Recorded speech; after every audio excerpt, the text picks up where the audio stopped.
Good evening, Evening. Dr. Aloknath Day, sir. Hey, you are speaking on mute, Yeah, Dr. I know. Day. I know. I'm just sitting. Yeah, good evening. Hi, Surekha. How How are you?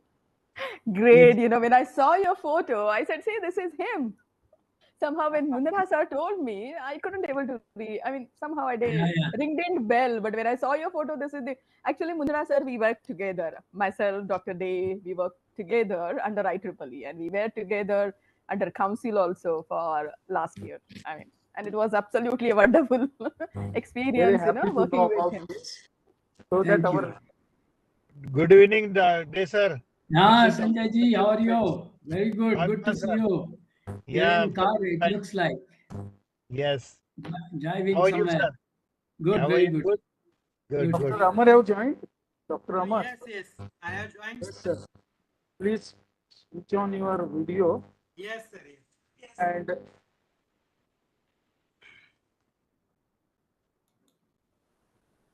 we still have 2 minutes to start the program.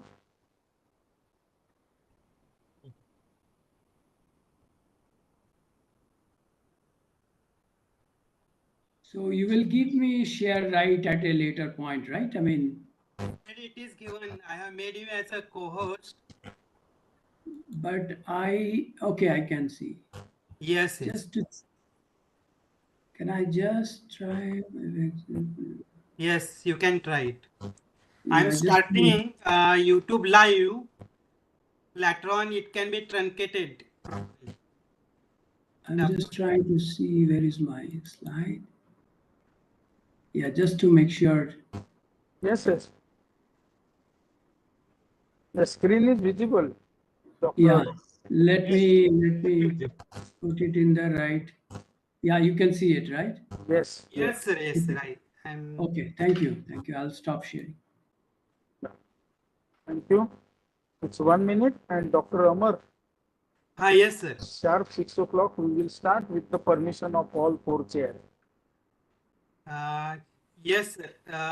So meanwhile, I'll start the YouTube live. Yes, and recording also for this session. Yes, sir. Yes, sir.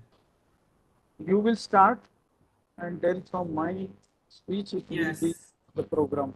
Yeah. Yes, sir. Please wait for a while. Yes, absolutely.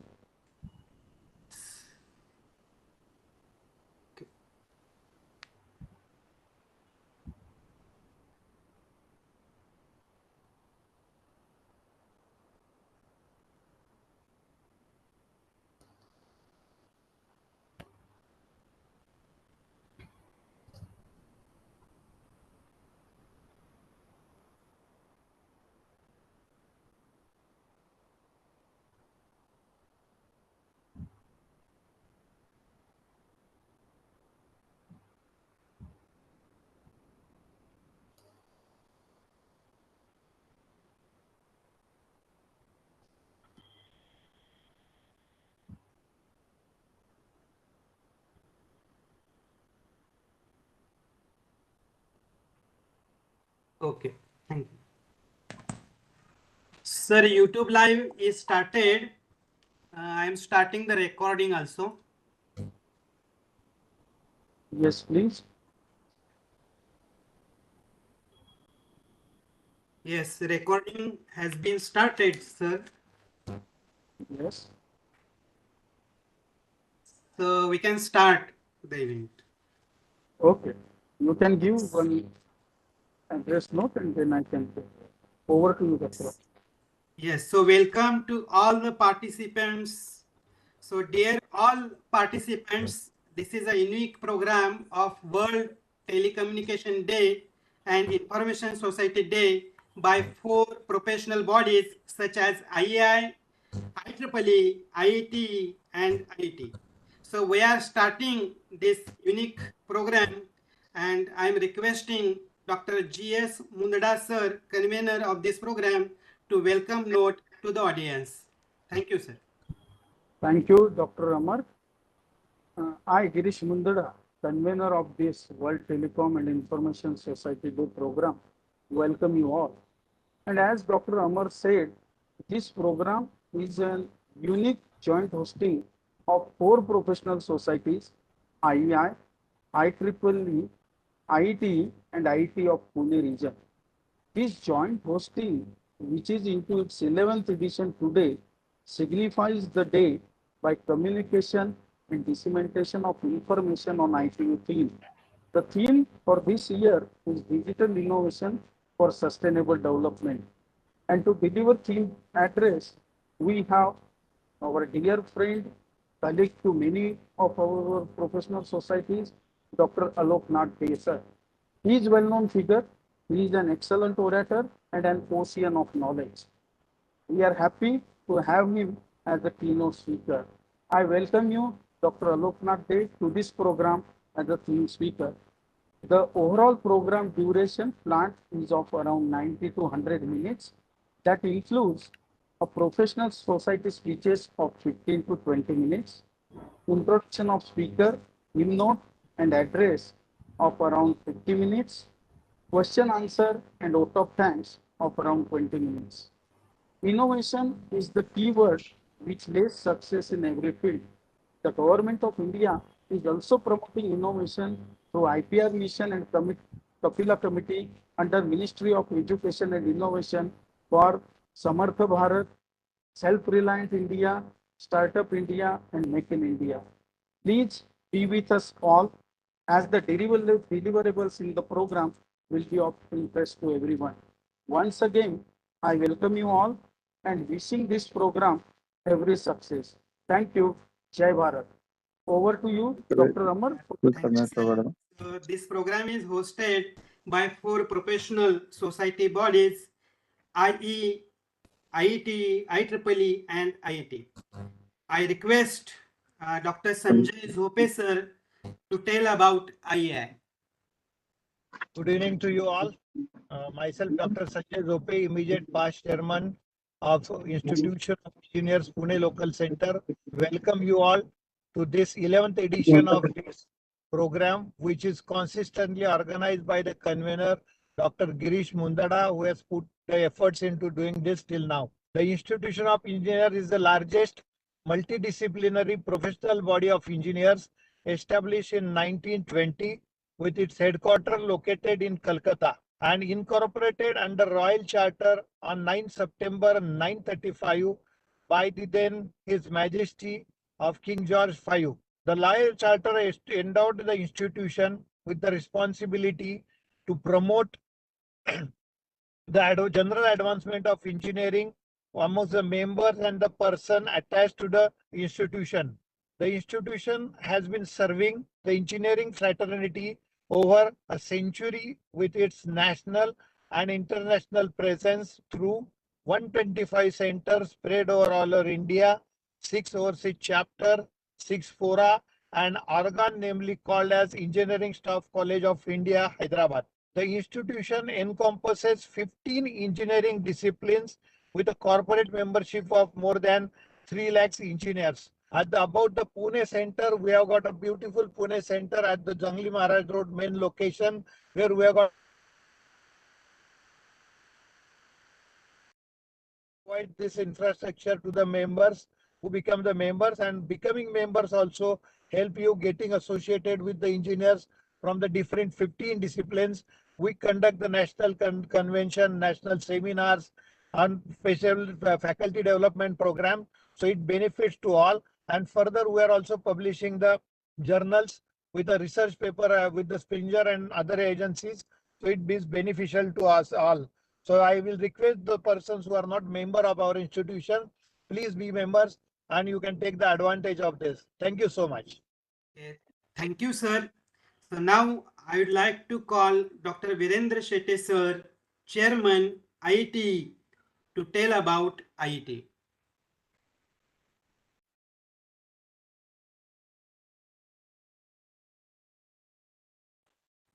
Dr. Virendra sir. Yeah. A very good afternoon to all of you. First of all, I congratulate all the society members for organizing this very important program which we organize every year. Special congratulations to Dr. Mundar sir because you all know that coming together is beginning, and from last so many years, we are coming together to celebrate World Telecommunication and Information Society Day, which generally happens on 17 May. And the topic which was chosen for this today's program is also relevant, and it's very important, that digital innovation for sustainable development. And I'm very much thankful to our today's speaker, Dr. Aloknath Dey sir, for sparing his valuable time to guide all of us. You all know that Institute of Electronics and Telecommunication Engineering is uh, very well-known social organization which is working in the field of electronics and telecommunication and information technology. And there are more than 150,000 members are there in IETE, and there are more than 65 centers that are located, and through a network of students and through the network of professional experts, IETE is working for the social cause, and government of India has also recognized IETE as a zero scientific research center. So it's a very important organization, and through different programs, workshops, through conferences, we are always in touch with student, and whatever new technologies are coming, we are upgrading through our such short-term programs to our student. And a very important thing is that uh, at Pune Center from last 2 years, the two major events of IET, especially the zonal seminar and its annual convention, both the programs we organize. And the most important thing is that as today's topic is sustainable development through IET, we have done lot many programs so that there are small issues which are there in the societies that can be reduced. So the traffic problem in Pune city, you all are aware. Similarly, plantation of tree, visiting old age home, giving some facilities to the, you can say, people who are in need. So these are all activities which we are doing through IET. Once again, I congratulate all the societies, professional society members, that they are coming together for a noble cause. And for this, especially our Dr. Mundada, who is our good friend, he took always such initiative. So I congratulate him also, and I congratulate all the chairman of the society for supporting this noble cause. So thank you very much. Over to you, Dr.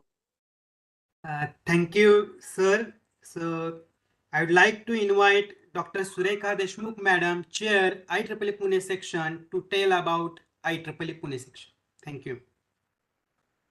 Everyone, and warm welcome to all of you to celebrate World Telecommunication and Information Society Day today. I stand before you as chair of IEEE Pune section with immense pride to be a part of this collaborative engagement with professional organizations like IETE, IEI, IET over last 11 years. First of all, on behalf of entire team, I once again express our gratitude to our eminent speaker, Dr. Aloknath Dey, who is senior member of IEEE and a past chair of Bangalore section, for actually accepting our request to be the theme speaker. Let me share a couple of highlights of IEEE Pune section. Section is instrumental in contributing in the field of technology and humanity, along with our partner ecosystem of more than 15 technical society chapters, 20 plus engineering colleges having student branches, and 2 affinity groups. We work very closely with MCCIA, PKC, PIC, Pune Municipal Corporation, industries like Eaton Technologies, India Energy Storage Alliance. We work with many NGOs as well as other professional organizations. We have been contributing to the field of agriculture, healthcare sector, smart city by the virtue of creating platform for technology transfer, building some research projects, developing proof of concepts, and creating entrepreneurial opportunities for our budding engineers. I'm really very happy that we contribute as a technology partner of MCCIA for their new initiatives, which are in the space of cyber security and IoT cluster. Also, taking cognizance of COP28 this year, we have established special interest group on energy and environmental engineering. With our international MOU with IEEE North Jersey section, we are really scaling up all our initiatives to global level too. We receive always awards and recognitions at India Council level, MGA level, as well as R10 level. We are committed to creating value through our dedicated volunteering. To me, today's event is the best example of collaboration. So let me congratulate entire team for successful organization of this event under the able guidance of Dr. Girish Mundara sir. And I'm really eager to hear the speech and the insights of Dr. Aloknath. So let's have a great learning, and I welcome all of you once again. Thank you very much. Over to you, Amar sir. Thank you, madam. So now I would like to call Dr. Yogita Vaidya, madam, Joint Secretary, the IIT Pune local group, local network. Thank you. Yes.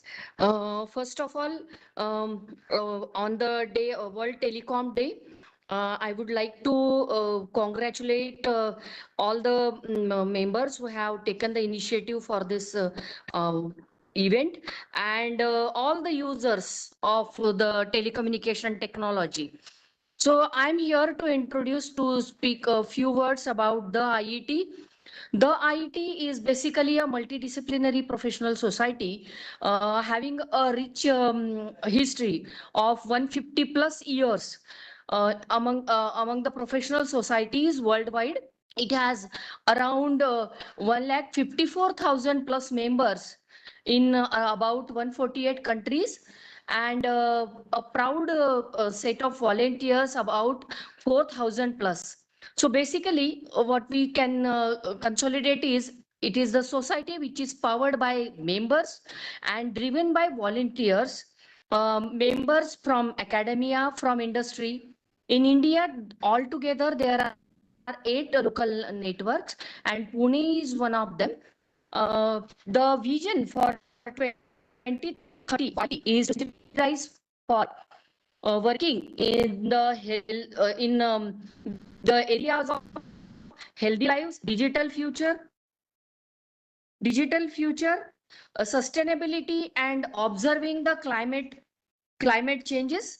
So our values basically are integrity, excellence, and teamwork. With these values, the IET aims at working together to engineer a better world. With these few words, I really take a opportunity to be the part of this activity and very eager to listen to our eminent speaker. That is from my side, sir. Thank you. Thank you for giving us the chance to represent the IET. Okay. Thank you, madam. So now I would like to tell about ITU theme speech. So this year, the theme of ITU is Digital Innovation for Sustainable Development. Building a sustainable future demands innovative thinking and action, especially in the digital world.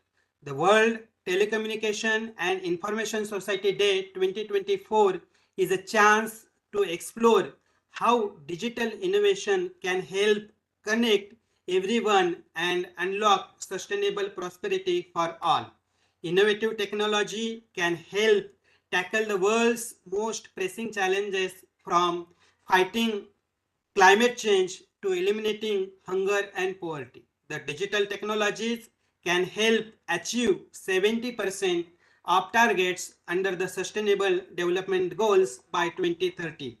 Yet, clearing digital gaps hinder innovation in many parts of the world. The lack of policies, investment, and digital skills leaves many countries struggling to keep up in the fast changing digital landscape. The whole world needs digital innovation. Together, we can make it happen. Hence, the Pune professional networks of IAI, IEEE, IETE, and IET for over a decade have collaborated for this day, and today we have Dr. Aloknath Day, sir, to deliver a talk on digital innovation for sustainable development. Thank you. Now I am requesting Professor Mandar Kurjekar sir to introduce the theme speaker, Dr. Aloknath De sir. Thank you, sir. Good evening. I am Kurjekar and glad to introduce Dr. Aloknath De. He holds PhD from McGill University of Montreal, Canada. He did his ME from Institute of Science, Bangalore, BTech from IIT Kharagpur, and also distinguished alumni of IIT Kharagpur. He is founder of Cyber Physical System Initiative, CTO of Xtrans Solutions, and executive coach of CTO Leadership Masterclass. He has been corporate vice president of Samsung Electronics and chief technology officer of Samsung India. He is an adjunct professor at IISc Bangalore and IIT Jodhpur. He is in the board of governors for DAIICT Gandhinagar. He has 32 years of industry and business experience, including Bell, Nortel, Hughes, Ericsson, Samsung. During 2005 to 11, he served as adjunct professor at IIT Roorkee and Delhi. He is the chairman of National Steering Committee for Technology and ICT for Agriculture and Environment of the Ministry of Electronics and IT. He is recipient of Alexander Graham Bell Prize in Canada. He has received IETE Memorial Awards, IDC Insight Awards, Zeno Award, ASSOCHAM Award, and NASSCOM AI Game Changer Award. In 2023, IEEE MGA Innovation Award is also received by him. He has been the chair for IEEE Bangalore section. He is fellow and council member of IEI, fellow IETE, and fellow and DC member of INAE. Aloknath explores the research to revenue linkage deeply, and he has 50 plus patents under filed, granted, and developed many innovative products. With his leadership, Samsung India has touched 7,500 plus patents cumulatively by its silver jubilee year. This resulted in company receiving National IP Award multiple times from Government of India for highest number of patents filing and grants. Recently, he has co-edited a book on 6G mobile wireless networks with Springer and has contributed for many other book chapters. In 22, he has cited in world's top 50 CTOs.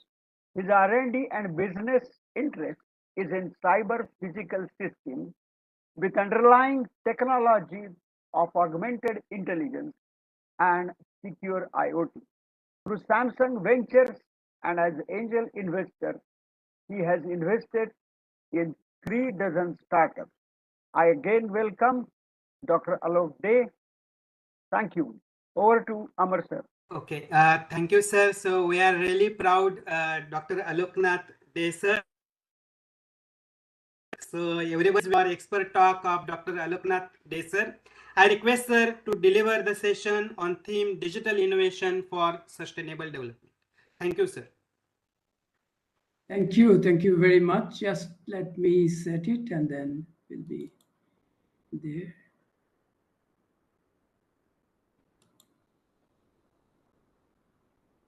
I hope you can see it.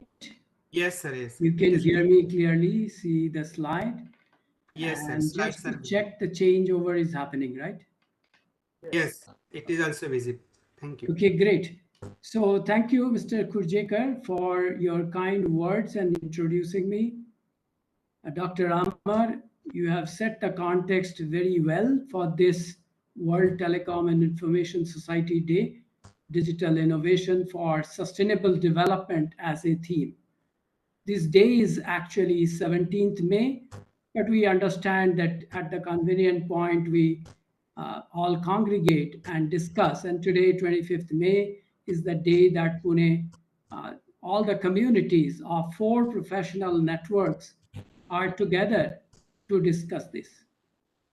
I'd request all that are present to relax and listen and maybe mute your mic and do whatever. So thank you, Dr. Vandada, for inviting and convening. It's not easy. I've been also part of these many societies, but bringing them together, celebrating it for 11th year is something very significant. I commend the Pune chapter of all the 4 professional networks for doing so.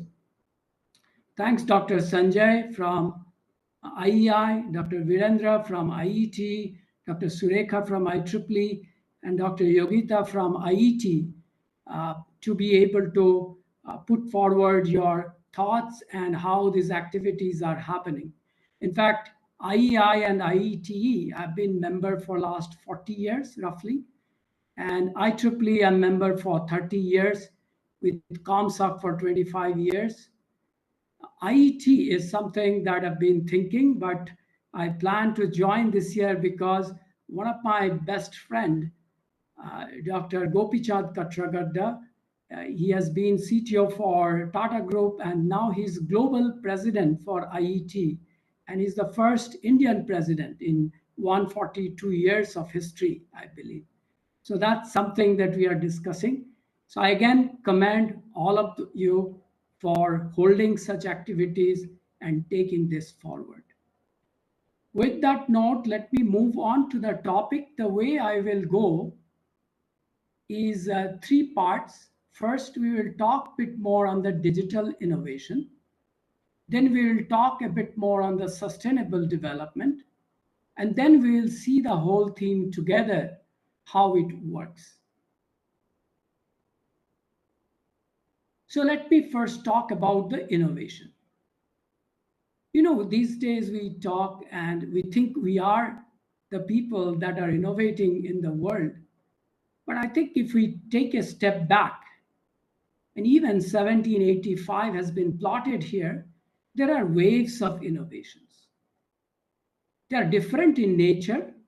So it may look like in today's metric, they may not appear to be in the same context as innovation. But when you see that, the first wave of innovation is on the textiles, the dresses that we wear, the iron, the water power, the commerce, the trading that happened.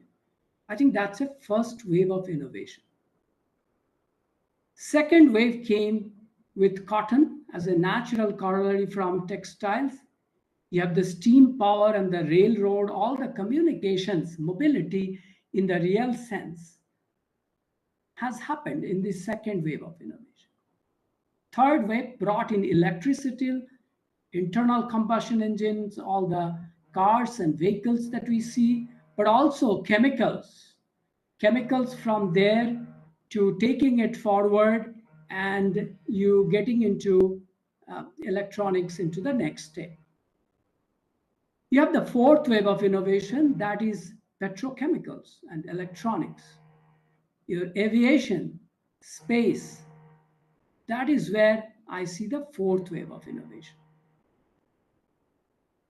You see the fifth wave of innovations, that's a natural corollary from chemicals to petrochemicals, but in this fourth wave, we can see the aviation, space.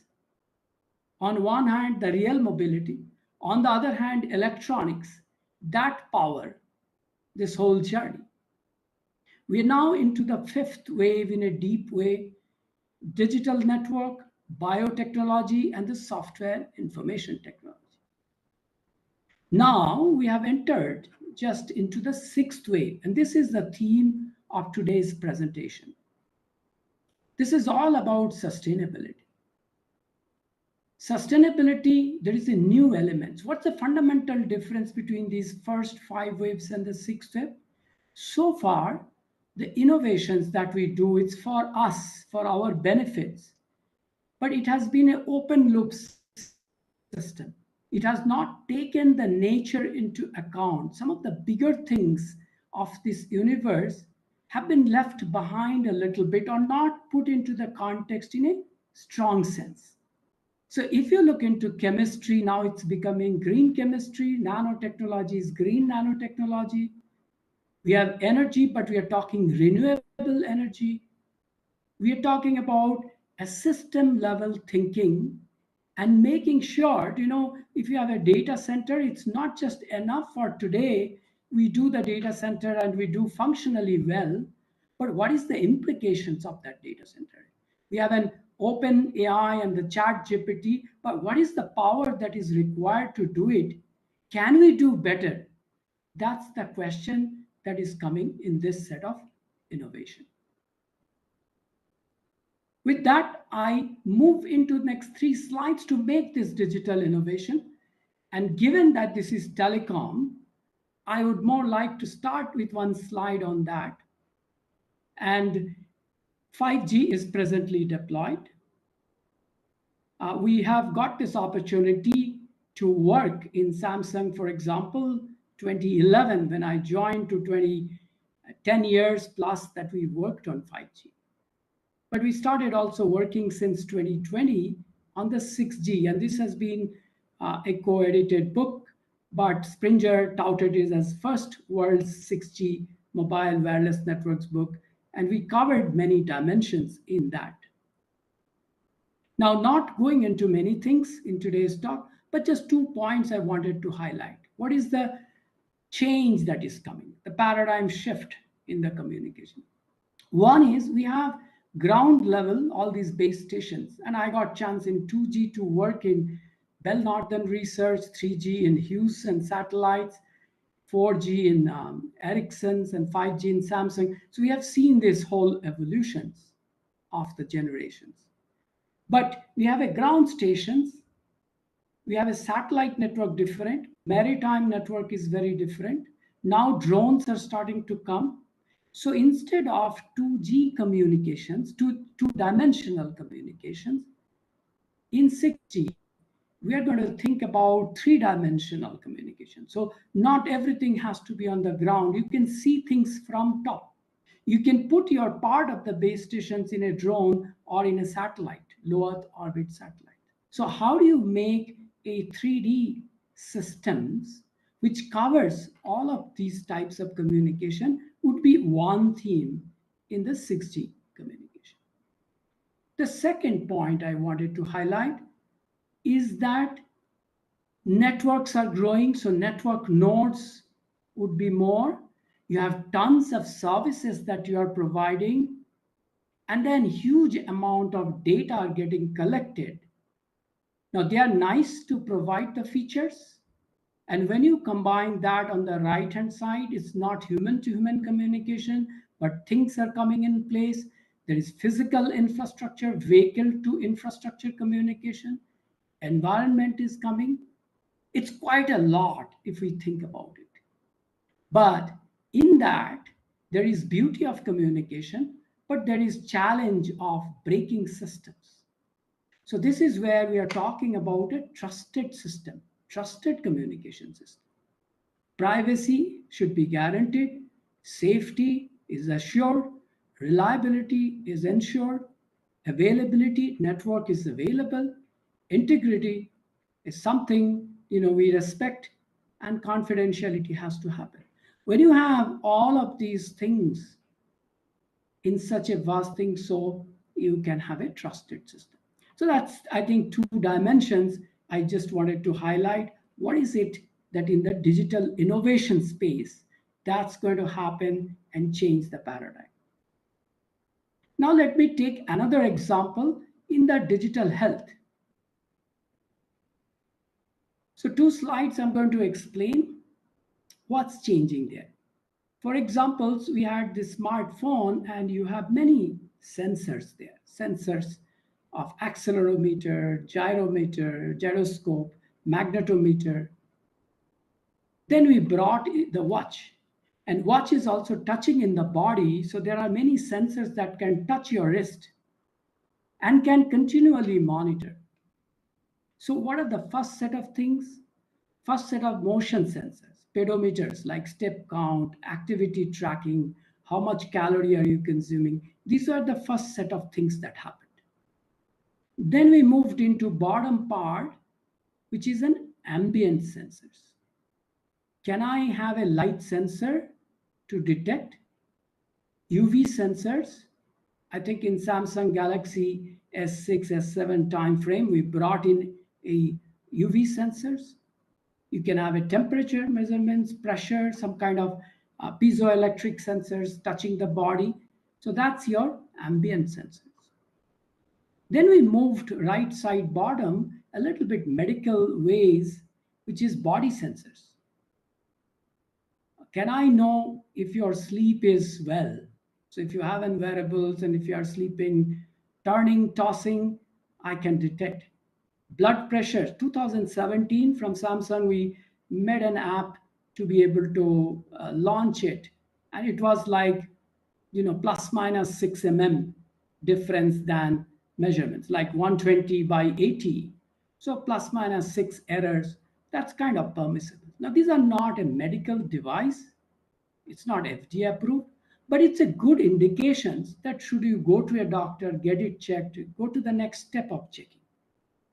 And currently, not just Samsung, but also if you look into Apple's whole watch, you'll see they are moving quite a lot in the health domain of ECG, arrhythmia detections, even EEG. Sometimes you need those electrodes and nodes, so it will not be fully compact. But nonetheless, I'm sure, with few attachments, we can do ourselves instead of going to be a burden into the hospitals or the time that is taken, or we defer not checking it. I think this is very healthy. And we have seen that in COVID time, how SpO2 we can measure. Now, phone could measure, but also there are small separate devices. Based on that, we took it to the next step as visual sensors, and we created an eye-like platform. And I'm taking examples from the work that we have done because I could also take slides from here and there, but I prefer on things that we have built, we understand well, and around that, what is happening. So ITU, whose World Telecom Day we're celebrating, is an UN body. And similarly, there are many UN bodies. And this is a project between Samsung and UN. We created this eye-like platform. The whole idea was, as you can see in the picture, there is a smartphone, but there is a front-end attachment because we wanted to make sure the fundus picture is very clear. But I think this is like 2-3 years older when we started doing. But currently, the resolutions in the camera is so high that even you may not need that front end. Once you get the retinal picture, the fundus, you actually put it to an AI engine, multi-layer AI engine, right? A visual detection can be a convolutional neural network, multiple layers, more than 16 layers, where you detect, is it a good eye? Is it a bad eye? Is it an eye that needs to be checked further? So again, we are reducing burden onto the doctors because good and bad you can decide, and few people maybe we should monitor manually. Also for people, the work that we have been doing is any disease that can be detected early, there are rooms for detections. And if we detect, it can be also cured quite a lot. Because if you detect but cannot cure, then that detections may not have that benefit. But if you can detect, there are mechanisms. And if you can correct, then nothing like it. That's beautiful. So this is one such example. And in India, 4 eye clinics that we have partnered, and Arvind Eye Clinic in Puducherry was the starting point, but we have now taken even in the eastern region. And the data could be on the cloud. It can be set up, it can be monitored centrally, and can be taken from there. From the Bangalore lab that we designed, taken it forward in India, but through the UN partnerships, we've now taken it to Papua New Guinea, Vietnam, Morocco, and many other countries. So I think by now you have got through these 2 examples what do we mean by digital innovation. And this is my new company, Xtrans, that we are trying to do, because it's not enough to know and do it at the industry level, but all these professional societies that we are here, we also participate with the student bodies. The next gen leaders need to know and they have to practice. So what we have created is this board in Xtrans Solutions, which can accommodate and put software of AI, IoT, blockchain, security, not different boards, which has got multiple sensors that you can see on the left, which some of them are on the board, some you can attach. We have kept it open so that they can choose whether it is a health application or an agri application or an industrial applications. On the right side, you see many actuators that are there. And then it can be not just doing on device, but also can connect to AWS Cloud, Azure Cloud, and ThinkSpeak is MATLabs, so students know that. So it's this thing, and we have been taking it with many of the universities forward. We started with IIIT DM Karnool some time back, and now we've signed with VTU, Belagavi, that Visvesvaraya Technological University for all Karnataka College to take it forward. We've signed an MOU, and last week I just did with IIIT Sri City. So if you are interested, you can talk offline or see my LinkedIn and information. But my point here is you do these digital innovations, but next gen leaders, students, the young professionals need to learn and get plugged it into the system, and so that they continue that journey in the industry. So with that, I will pause on the digital innovation and I move to sustainable development part. So UN has defined 17 SDGs, right? And you can see that on the chart. Many of you are very familiar. I know IE has a Sustainable Development Forum. IEEE, particularly Pune, has been quite active on the climate actions and other things. Many societies, I'm sure they are involved. And this is one area I believe professional networks can do very well and take it forward more than the industries, more than the universities. I think it's the government, NGOs, professional societies, they have to play a critical role in this thing being forward. So first two, no poverty, 25 crore people. I think our Prime Minister have been telling they have been elevated out of poverty range. Zero hunger. How do you manage food distribution? On one hand, food is getting wasted. On the other hand, people don't get. A lot of policies that have to happen around this. SDG 3 and 4, health and education, are very fundamental for all of the people. Therefore, there is a nurturing needed. SDG 6, 7 is about getting clean water, toilet sanitations, clean energy. I think these are also next level of vital force for our life. 13 goes into climate actions that was not done so well earlier. And we have been now bringing climate or the environment into picture. So it's very, very vital. Not just that, when you do that, SDG 14 and 15, we are saying, is not the human species. We have seen in the COVID time that even we were locked, the other animals were enjoying quite a lot in that, right? So it's a much bigger world, and it's better for us to take care of them well for them and at the same time for our sustenance. 11 and 12 is for the cities and consumption productions. I will have a separate point to cover here.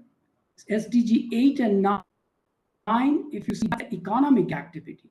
Now, yes, we can think about climate and basic necessity, but before climate comes our livelihood. How do you run industry? How do you build infrastructure? What are the innovations? How can I make sure I get a decent job and there are sufficient economic growth? Without that, nobody will be able to think of other factors. SDG 5, 10, and 16 talks about equality or reducing inequalities, peace, justice, strong institutions, right? It can be gender, it can be geography, it can be anything. Any new things that come in the world, even a technology like an AI, it creates a divide. When finance came, people are below a line, people are above a line.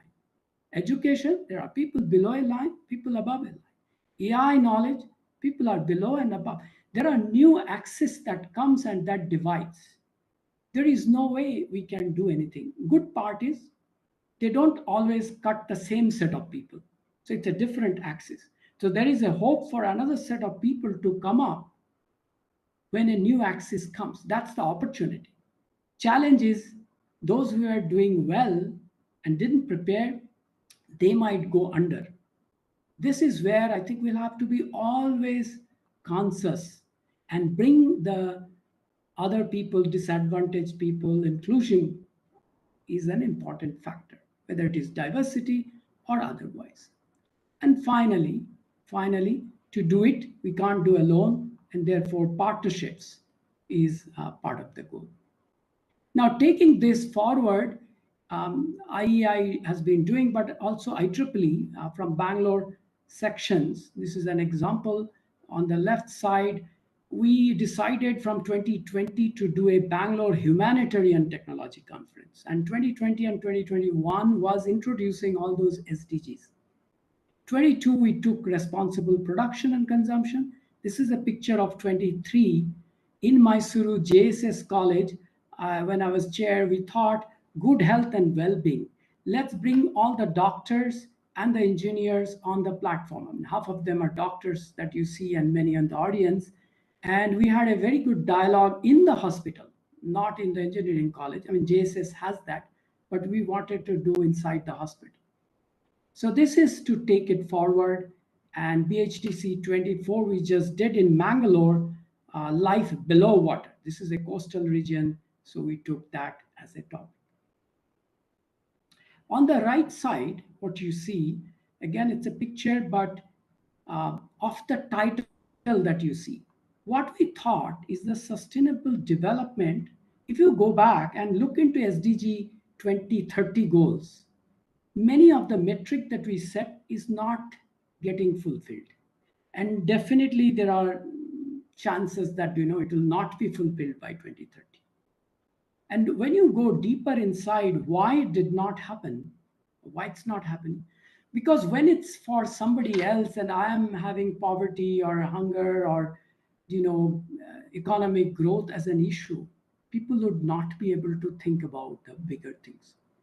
So we started thinking as UNESCO body, Mahatma Gandhi Institute of Education for Peace and Sustainable Development. This was an international workshop. So I got a chance to work together, and we started drafting SFG, not SDG, Sustainable Flourishing Goals. And this is about 2070, because we thought we need 2 generations after 2030. 2030, this will continue. But it needs 2 generation change to make this goal that we have been thinking. And here, people are at the center. I must also grow as I take care of climate, as I take care of everything. So this is a thought process that all of the entities are going to grow together. So it's a long shot, nothing confirmed, but I think we have started dialoguing into that. So to wrap up this sustainable development point, I just have this slide, and you can take any topic, manufacturing, but sustainable manufacturing. Anything that you take, you will see challenges, you will see solutions, and you will see some implementation perspectives. So if we take into manufacturing as a process, I have to take care of my people's health, those who are doing. It's not to exploit them, but yes, they are joining, but how do you take care of the health? What is the operational safety that we are providing to the people, to the machines? What is the environmental impact? How much is it costing? How much consumption of energy is happening?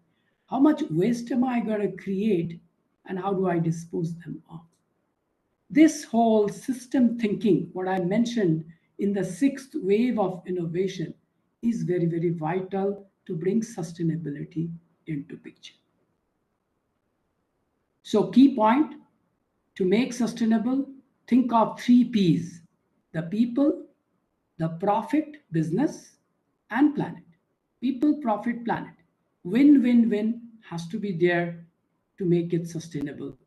Anything that's heavy will pull the other things possibly down. Therefore, we'll keep this in mind. With that, let me go to the next segment to combine the two, digital innovation for sustainable development.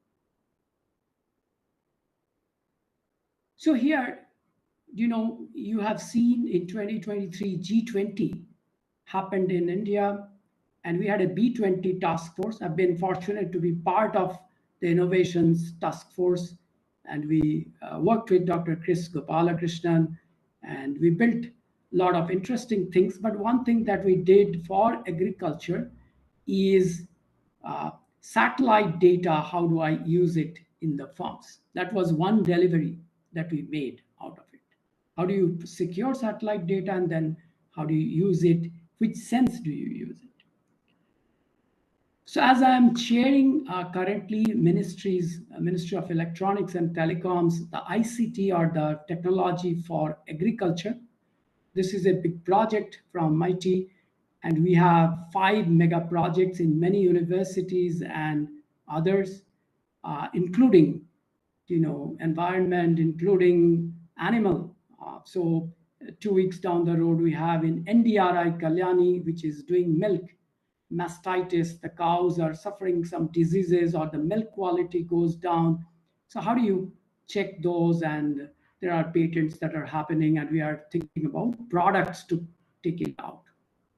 So in this context, I'm also part of this year's B20 Brazil that is happening for sustainable food system and agriculture. And I just thought I will paint a picture here in a broader sense to see how does the future farm look like. On one hand, you see on the right side, smart tractors. So GPS controlled steering, soil erosion, you can check, fuel cost will be reduced, smart tractors. You see here agri-bots, fleet of agri-bots. We're talking precision agriculture. So hard up specialized agri-bots to crops, weeding, fertilizing. You want to remove the weeds, you want to fertilize, you want to harvest, seed. All these are possible, and significant cost can be reduced of even fertilizer, the pesticides that are coming into food, we can reduce that. Our Prime Minister recently has launched Drone Didi, right? And this is a beautiful example, not just for technology, to bring it into the agriculture, to grow food, but it's a great example of empowerment, and that to women empowerment in rural areas, because the work that they have been doing at times is not so well respected in the agri context. I'm not talking in the home context, but in the agri context. This is a workforce augmentation and looking at the whole human community, the men and women working together in a smarter way. So this is a fantastic program. And when you have these survey drones, I've seen many videos. Recently it's launched. People are getting trained, huge number of places through IIT Delhi. Also, we've taken a Sonepat's place for drone park. Many drone parks are coming, and I'm sure this in the next few years would be a good topic. And they can, again, precise application of inputs. Drones can view it, where are the weeds, what are the soil erosions, where are the soil variations, and many things.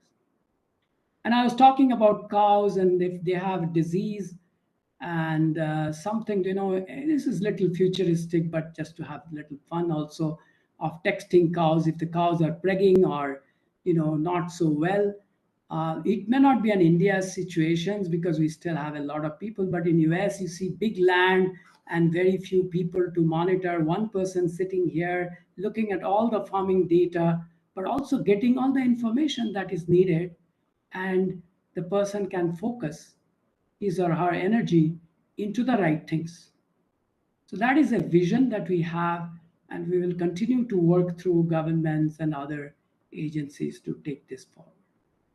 Continuing a little bit of this in digital innovations, one other things that's coming up even in the cities, that's less on the rural, obviously, the land is less, vertical farming, and even minimal farming. You know, if you have a rooftop, can you not have few things or stack it up wherever possible? Maybe flowers, minimum vegetables. In the right side, you see that once this grows up vertically, this is where digital, what is digital innovation for? Sustainable development, agriculture, vehicle, land, you're not taking it. But digital innovation, as you go up, drone will be even more important to set things. It is not too up when in the ground, you know, people can do it.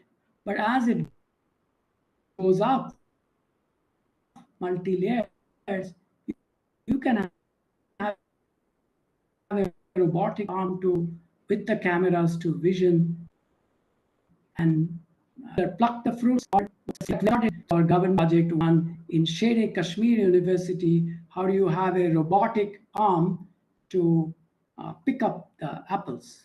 Because that's an apple orchard, and we have seen, you know, and it's a continuous journey to improve those algorithms. So I think by now you have got a great understanding of the agri and the farming.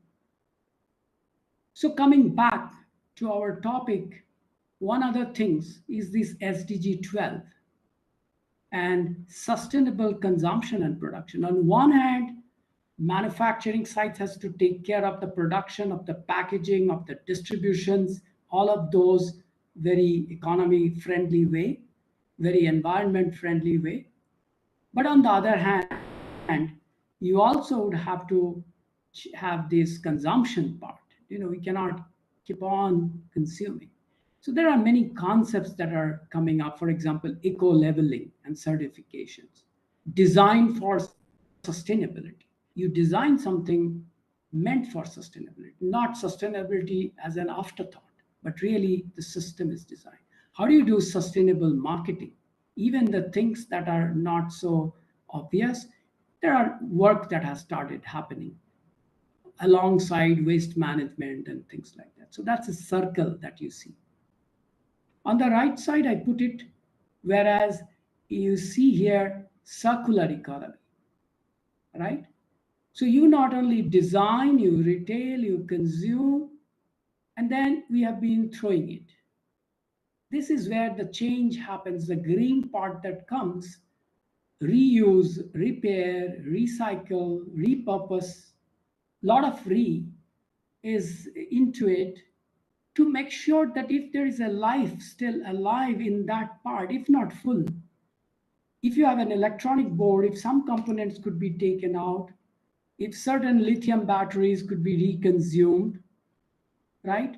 From Samsung, when you did this phone, smartphone, we are moving on into next generations. But there are phones that are available 3 generations back because you bought it. And earlier we had people to pass on, you know, your help in domestic help or somebody, friends, families who could not afford, we had the room to pass it on. Now you don't have the room. They also have 2 phones, probably. So therefore, we thought, why don't we repurpose, block all these calling and other facilities and think about it. So we came out with an idea that suppose I have an S7 phones. It is still perfectly running. It still has enough processing power. Can I not use it as surveillance camera? You have a good camera, put it somewhere that can monitor, just for that purpose. Forget as a camera and as a smartphone, but repurpose. You have 2 floors and your baby is somewhere upstairs in the crib, you can do a crib monitoring. So you put that, and at least you know the sound that comes and you can bring it up. So we thought about many such applications that we can do it with the older smartphones. So that's again an innovation in some way in the productions, in the consumption, and in the recycling, repurpose, repair, you know, that angle of it. And I'm happy that to see many e-waste management or waste management companies are coming as a startup to take care of this. Keeping the thread, let me just move on to the similar thoughts, but in a bigger way. This is a case study from Japan, Kitakyushu City. They take it as a public-private partnerships and take it like an example. What needs to happen if you want to create a smart city? So you need some role model. You can't just do it every places. And even in India, we have declared 100 smart cities, and some have done very well, either in cleanliness or in Wi-Fi or many other factors. But I think we have room to grow there. And we should take such examples and do it quite a lot systematically. So they think it of 4 quadrants. First is a cleaner production, all the pollution management, end of pipe, what is coming out. That's churning out from the factory, pollutant reductions. How do I save energy? How do I recover some of the resources? What is the factor, wastewater treatment, desulfurizations of the flue gas? That's this. Then you have energy management, right? Every damn device that you use, can it be done lesser? And I think even in 6G context, I was telling, there would be energy aware protocols that will make sure that your energy, you're not using unnecessary energy. If you can do it with lesser energy, why not do it? So this is a idea of regional energy saving station, and then renewable, recyclable concepts will also get into that. Then you have water treatment, water plaza.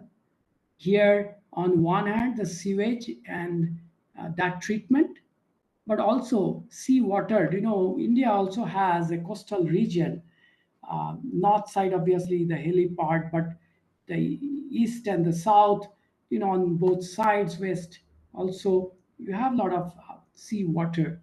So if we learn how to do the right membranes and seawater desalination, I think we can certainly get, and I believe we have a good plan around this. There are a lot of work that is happening in India on this desalinations, and certainly this crisis of drinking water could be addressed once we have such water plaza. The last point is on Eco Town. All the waste treatments, your plastic bottles, the home appliance, automobile, how do you dispose of, how do you scrap, and systematic way, scientific way to dispose this of. That's a typical smart city. Yes, you don't have Wi-Fi and other smart elements, but these are basics. If you don't take care of them, then it's not even a good city. Forget smart city. That's what happens when our flood happens and things like that. So I think these are foundational blocks to take care before we talk about the fancy stuff to make it smarter. So yes, smart city, you can have delivery drones, you have EV charging stations. Those are the next level of things. And we are having a lot of highway, and our Prime Minister takes pride that, every day, possibly 30 kilometers of roads are getting built. So it's, we can see the quadrangle is getting widened. So those are factors on roadways, sensors, cameras, drones, that will make it. So when you look into this smart city, I think, again, there are things that are physical, there are sensors, right? That how do you connect to one versus the other, your grid, your infrastructure, right, in the keywords that you see. But on the other hand, you see data analytics, right, your cloud and things like that. That's part of the cyber. So it's a cyber physical systems, that's coming together, and we have to see where do you leverage which one for what kind of purposes. So that's your smart city. So I've talked about smart agriculture and smart city. This is again on the same thread that I mentioned earlier. This is my other initiative, just to highlight again. This is for the industry leaders that I'm running a CTO Crest as a coaching, and the theme is research to revenue. These are 10 to 25 years people that join. So we have done 4 cohorts in Bangalore, Delhi, and Hyderabad. This is the last one inside Micron Technologies, the leaders that you see. And next weekend, I'm doing again in Hyderabad, but that's a public forum. And I have a plan to do it in Pune. You'll be there in November 3rd week. So if you are interested, this is the webpage, ctoleadership.com, and we will come back to that. You can connect me separately. But here, my goal is all these thought process that we are talking of sustainability and these, we have to create many leaders who believe in these, who sees business, the 3 factors that we said, people, process, and your profit and the planet. Now, if you don't have solid leaders who have understood how to deal with it, then I don't think we can just hope that it will happen. So this initiative is about bringing up people who value these things and who combine this to take and make things happen. So this is a 20-hour program that we nurture. Let me just go to the last segment to close it. This is about the human and machine. I talked about inclusion and empowerment, that segment of it, right? All other things, I think through examples we have explained, but in these 3 slides, I wanted to highlight before we close. So here the idea is, the people that are there, and there are many disadvantaged people.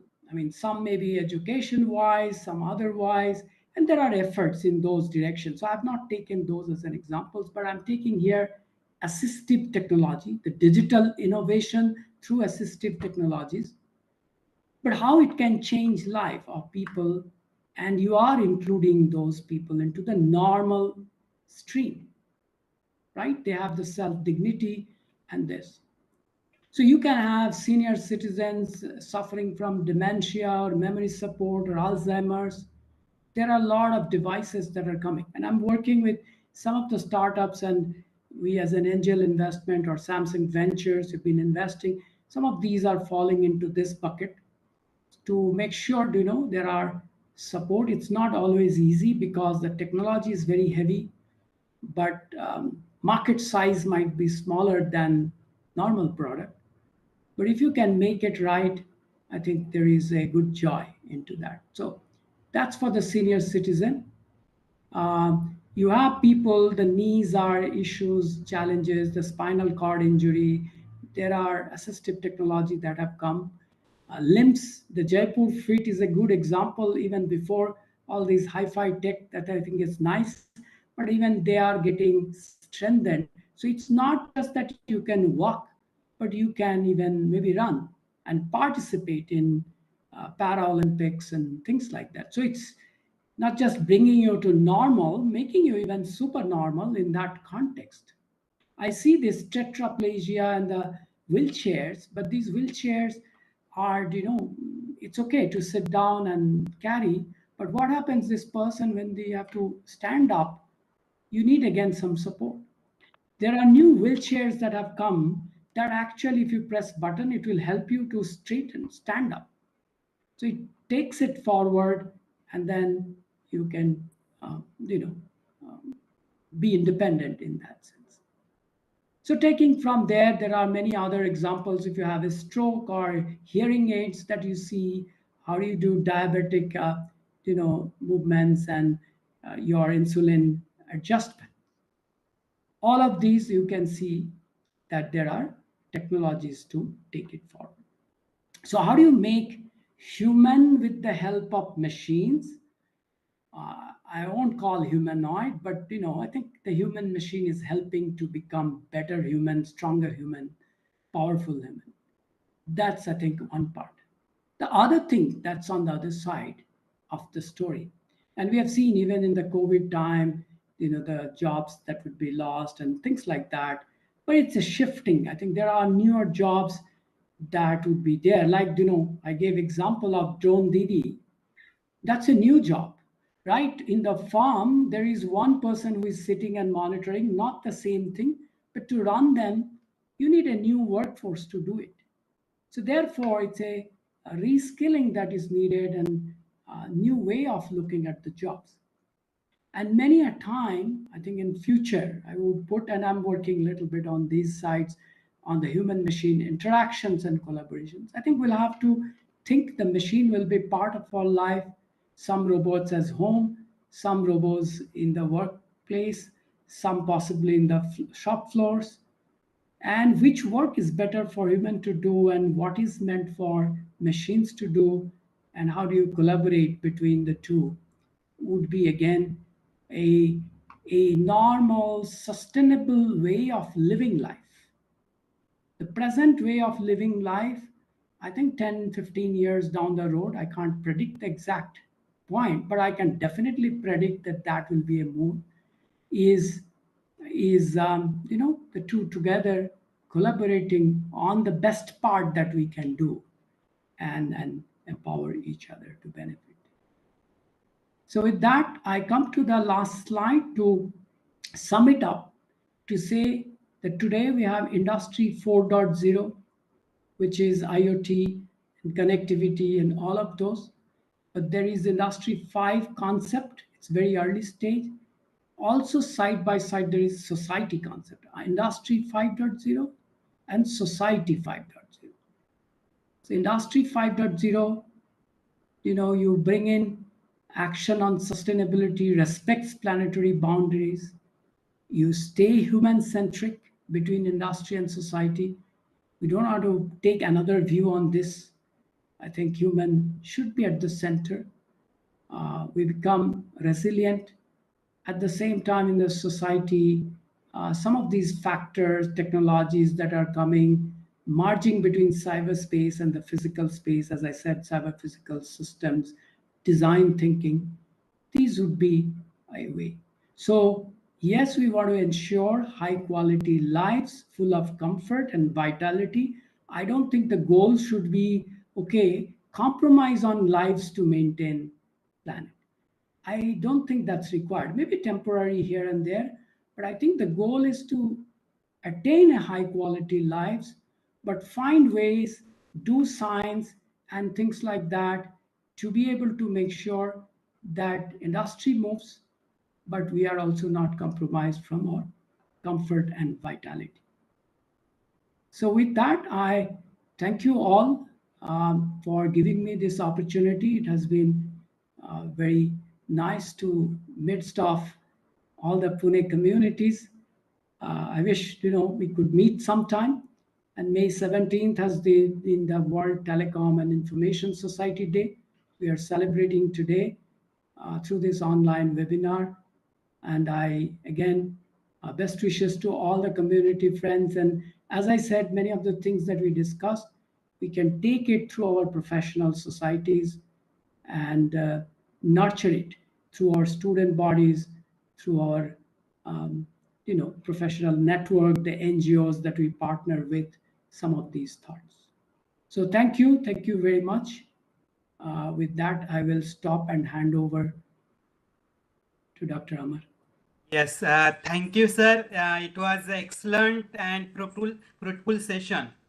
So now there will be a vote of thanks. After vote of thanks, there will be group photo session, and after that, the question answer session will be there. So now I am requesting Dr. Uttam Avari sir to give vote of thanks. Thank you, sir. Good evening, everyone.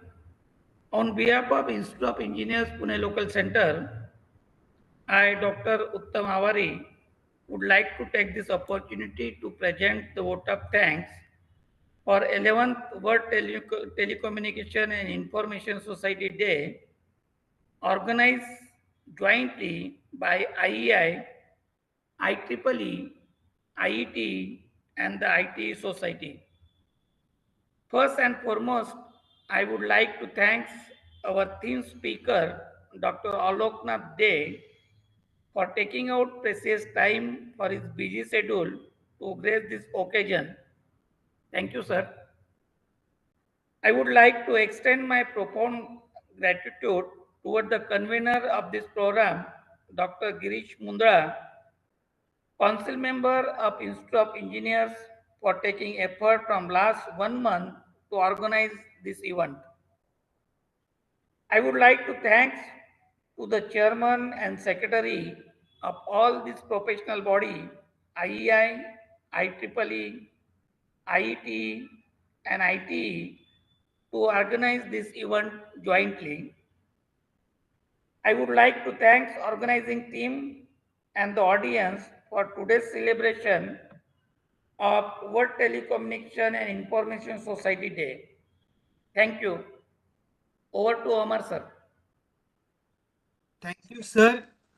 So now I am requesting to all to make the video on so that we can take the group photo.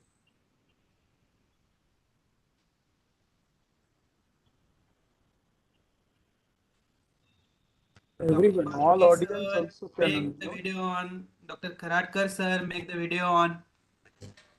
We Dr. request Makarand everybody. Jadhav sir. We request everybody, all the audience, please switch on your video so that we can have a group photo.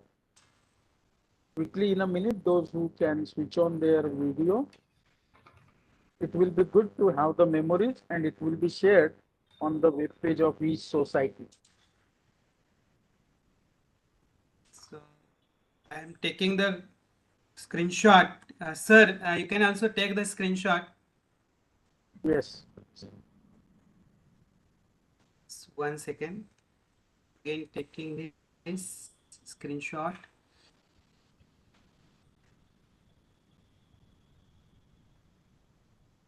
Okay, I have taken the screenshot. Thank you very much.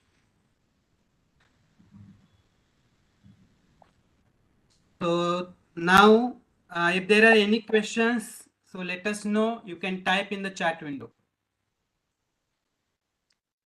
Or directly also it can be asked. Yeah, but I have Yes, already. you can unmute yourself and you can directly ask the questions. Thank you. I have sent it on the chat. Can you read it for the? Yes, yes, sir. So there was a question from Dr. Mrinal. This is a wonderful session. What is the role of IoT and generative AI in sixth wave? See, IoT has been there even in the fifth wave itself. So what we try to do it in the thing is obviously there are three aspects which I mentioned. You know, we want to make a connected world. So connectivity is very important, and that's there already in the IoT. What's happening is the connectivity space in the sixth wave, what I mentioned about the 6G, that it's not just the ground level communications, but also multi-layers. How do you include maritime? How do you include satellite, the UAVs, all of those, the balloons, a lot of other things that are in the airspace. That's, I think, is the evolutions. And the newer protocols may come, newer applications through that, through drones and other things. That would be the IoT space alongside 6G, because that gives you the full connectivity. This gives you the local connectivity plus the applications. Generative AI, I think AI has been there and it's empowering even in the 5G context, let's say communication context. The AI was not a pre-thought. The system of 5G has not been designed keeping AI in mind. Forget Gen AI, but even AI was not kept in mind. So sixth generation or 6G communication as well as sixth level of innovation is making multiple streams of communications, and each layer will communicate. And there is room for AI to be included into each layers. So when the standard is getting not yet started drafting for 6G, it will happen in 25, but people are thinking smaller layers, and between two layers, when you pass on the data, there is enough things that you can bring on the AI. Gen AI has been there for last 1 year. It is helping quite a lot in the creativity space, right? That's the artistic space. You want to write a poem, you want to write an article. but it's still taking data from the internet and summarizing, deriving, recommending through that. It's still not creative. So this space is not yet clear how it will play a role. 2024 is very crucial. I think this year people have been thinking consumer level, there is a lot of Gen AI applications. Today one day I can write 25 pages just with the help of Gen AI, OpenAI or any other tools. We can create, let's say 20 ideas that you want to create for how do you make a toy that looks like a kangaroo, right? If you ask it, it will give you 20 different ways of looking into it. So that space is there. Consumer space, the fun, the entertainment, the creativity. Where it is not clear, which is 2024 and part 25, will be how do you take a Gen AI into the enterprise? An enterprise getting empowered. So this is early to comment how it will fan out, but I think we will see tons of things that people will try and some things will click, right? So that's my answer to that question. We have Dr. Bharti to moderate this session of question answer. Dr. Bharti, sir, please. Yes, sir. Yeah, any question, please? Yeah, sir. I am audible? Yes. You are audible, sir. Okay, there is one question, sir, from Prashant Bartake, sir. How will farmers in India accept disruption due to digital innovation? Yeah, that's a different point. I think farmers understand, see what they need. I mean, again, to understand, and Prime Minister again have announced that double their earnings. They need to be, they want 2-3 things. One, you can see the MSP part of is the minimum price points. Now that may be possible, maybe not. I'm not getting into that debate, but what they're saying is there are issues. Suddenly the prices go up, prices go down. I thought onion is great, potato is great, but you say 100 rupees and then you say not even 10 rupees. That's a big difference for me to predict, and it takes time. So they are asking for an assurance.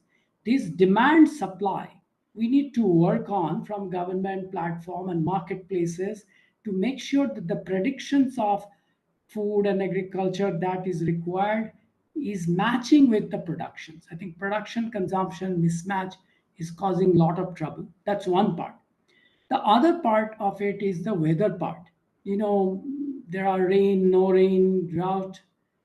There also, I think we can do few things. And this is where one thing, the indoor farming or, this vertical farming in a controlled fashion. So I think people are moving towards how can I better control the environment that at least partly can take care of my external exposures. Or if there is an external exposure that has happened, rain did not happen, can I have drones to sprinkle water, which is equivalent of rains, right? This is where the digital innovation that I would expect to happen, and minimum support price, not by guarantee, but more by predictions and mechanisms. And this control, if something fails, how do you support them? I think that's where we would require. Sir, I have sent few questions Please. to you directly. Can you read that so that you may choose anything you want? I am checking the chat. I see Aloknath, all the questions that are there. Your direct question. Sir, you can I'm ask direct questions. I am not able to see the questions at the chat window. Gurjekar sir, better if you can read that question. You can ask you. Yeah, you can ask. Yeah, sir, about the precision agriculture which you introduced. Oh, I can see. I can see now. Yeah. Yeah. Good idea on precision agriculture is one point that you mentioned, but there is no question. So yes, we are going for precision agriculture. It's difficult, but I think effort has to be put.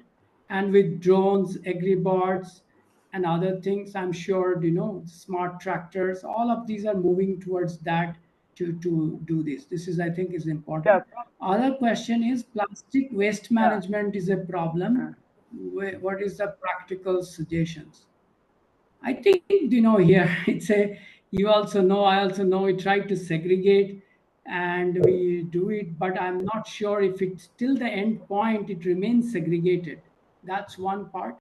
But also, I think the materials, what we have started doing in some cases, that when people are using or disposing it off or buying things, we are giving them an alternative way of uh, getting that, either in packaging. See, I work with one company by sustainable packaging, because again, if you improve on sustainable packaging, then doesn't matter how consumers will do it, it will be taken care of.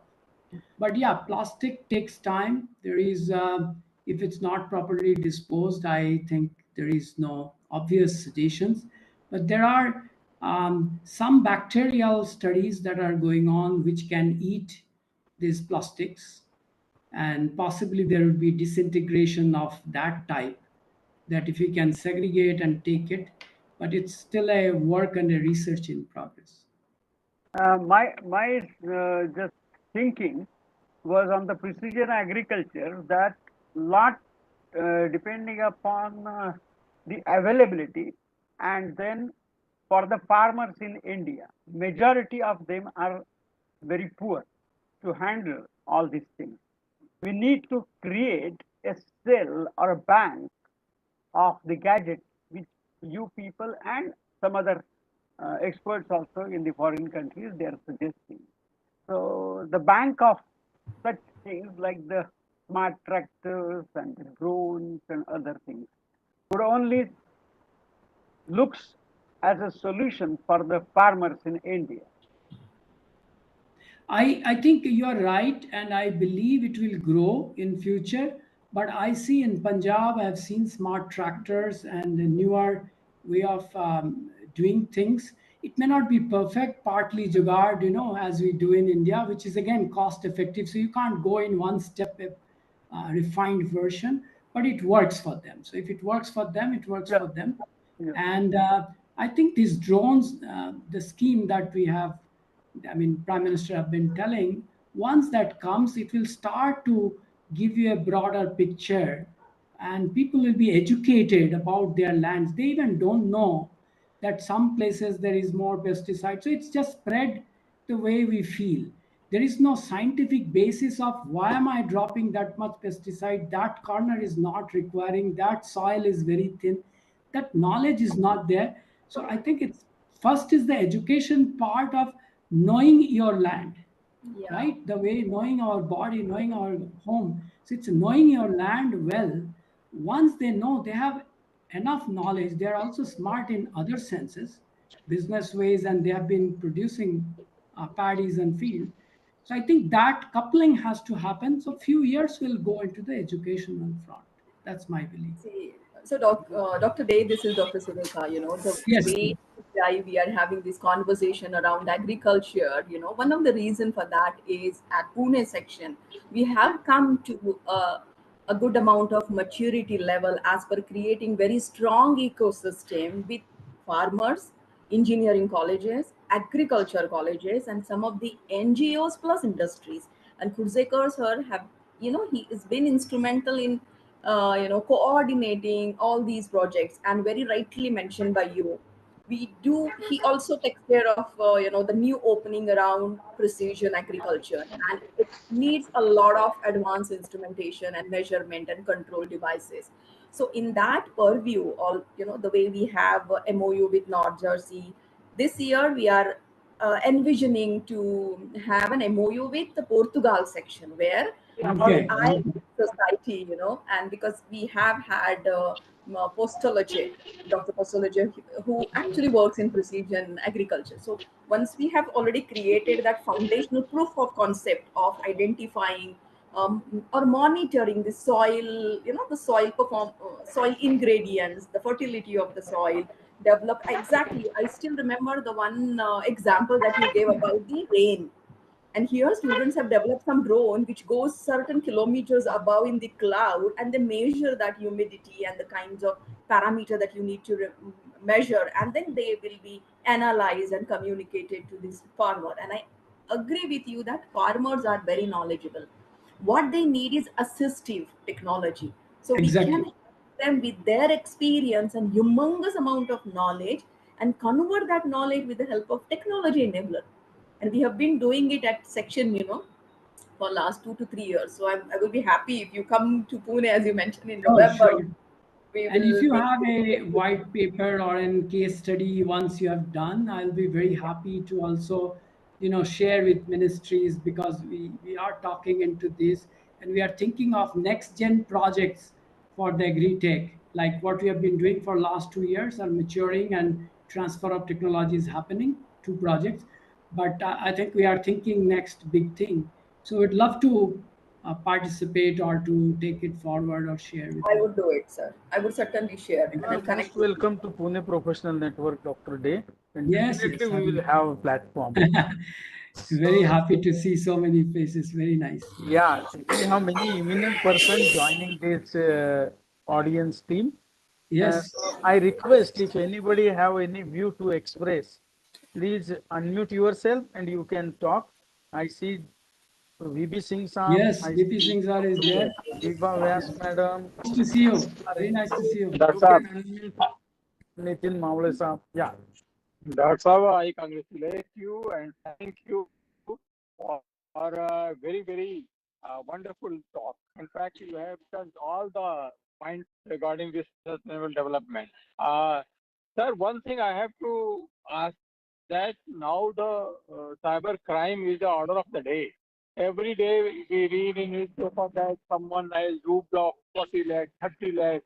So can this digital innovation help in this regard?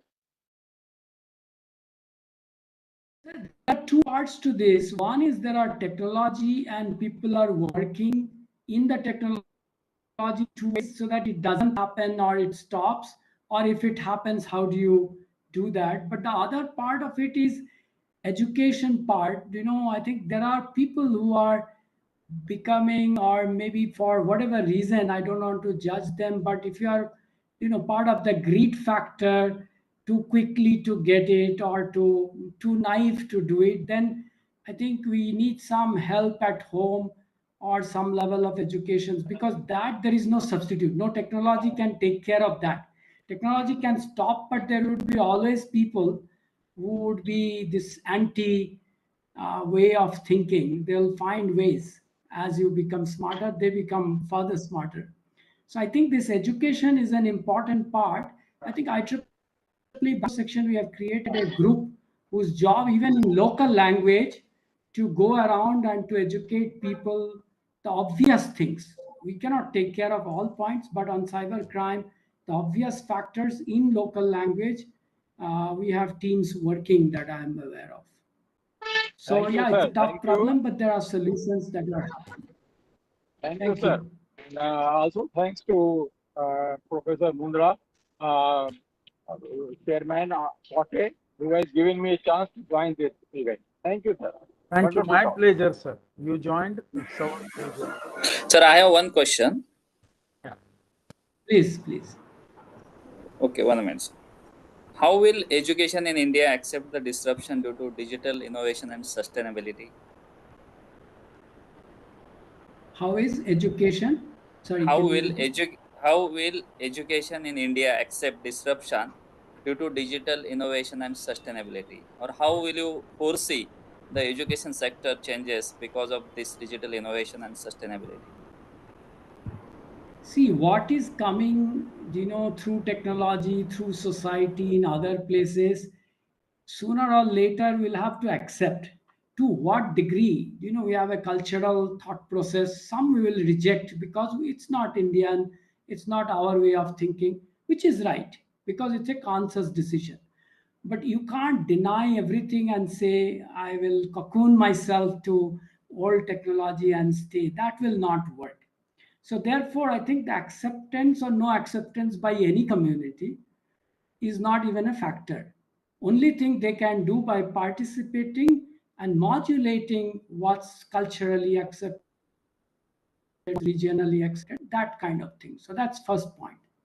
The second point I see a little, because these days I've been with my Xtrans and these boards, and I'm talking to many vice chancellors, the ICT director.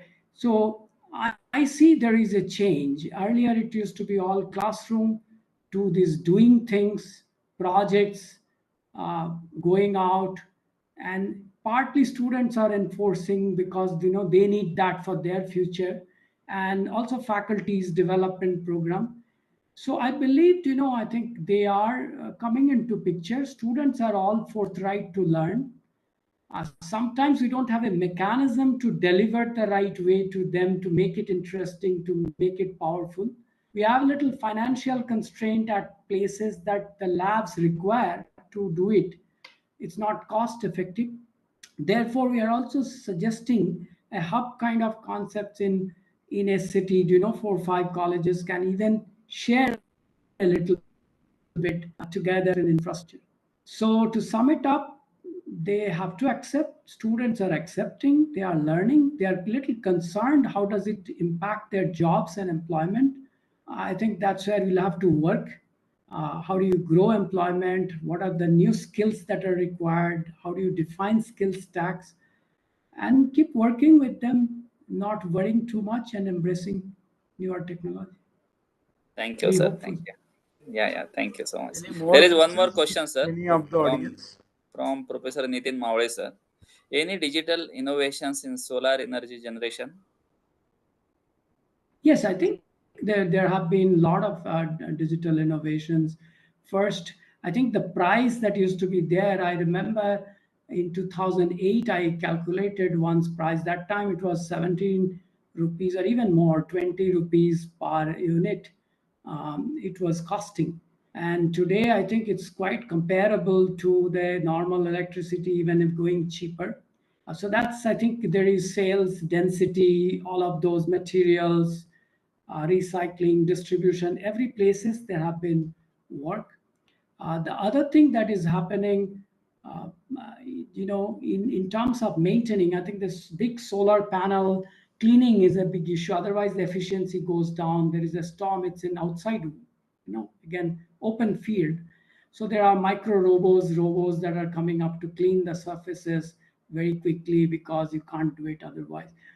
So definitely there are innovations, cost effectiveness, and India has created this Solar Alliance Energy, this whole alliance. And Prime Minister has been talking about zero cost energy, right? I mean, electricity, zero cost electricity in next 5 years. I mean, that's a mission. What it means is we can use more solar and wind and other kind of energy and have some capex cost upfront, but OPEX cost would be very lesser. And we can create our own energy in the rooftop, possibly. I mean, it can take some time, but we are a country, we can take this solar energy forward. Yes, thank you, sir. I think there is one compliment, sir, from Dr. Engineer Brahma Reddy from Hyderabad. Excellent and highly relevant speaking on the theme, and congrats to Dr. Aloknath, theme speaker from Brahma Reddy, II Hyderabad. Thank you, Dr. Reddy, for appreciating. Participants, let us know if there are any questions.